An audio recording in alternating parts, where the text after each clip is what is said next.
Now, moving on to other matters, a section of the clergy is calling for sobriety as the country prepares for a possible review of the Constitution.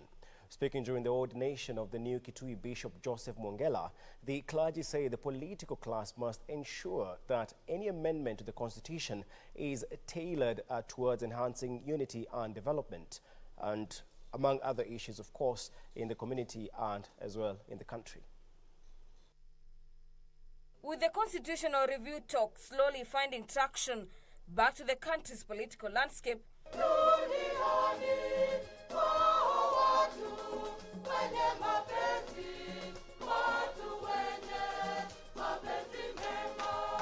the church is warning the political class against pushing for an amendment that will benefit a few individuals.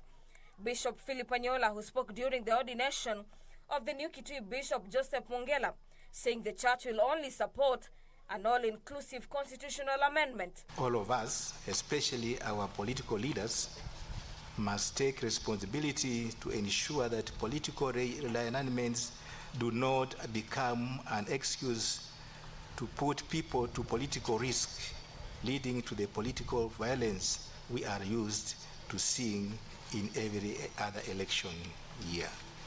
According to the clergy, the ongoing political realignments should not instill fear among Kenyans, with the country having in the past witnessed evictions, murders and ethnic animosity. The manner of forced evictions in Joro and Mau area over the stipulated Mau forest cover are a scare and they are a scar on us as Kenyans. The county and the national governments have an obligation to commit wholeheartedly to creating and respecting systems of good governance that guarantee high level of service delivery.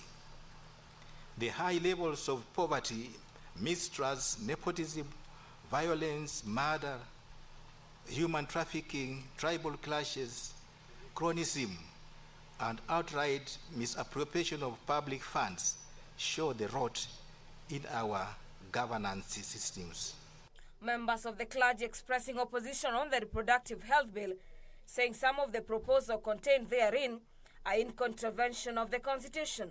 We cannot claim God is in our midst when in fact we are allowing the evil of some individuals who may have killed their conscience to legislate for the killing of our unborn children. It is of utmost concern that in a country which believes in the sanctity of human life and human dignity, certain entities will be allowed to propagate ideologies that degrade the very dignity of the name of freedom of choice. During the event, Bishop Joseph Mwongela was installed at the head of Kitui, taking over from Archbishop Anthony Muheria, who continued to act as the apostolic administrator for the diocese after he was transferred by the Pope to the Archdiocese of Nyeri in April 2017.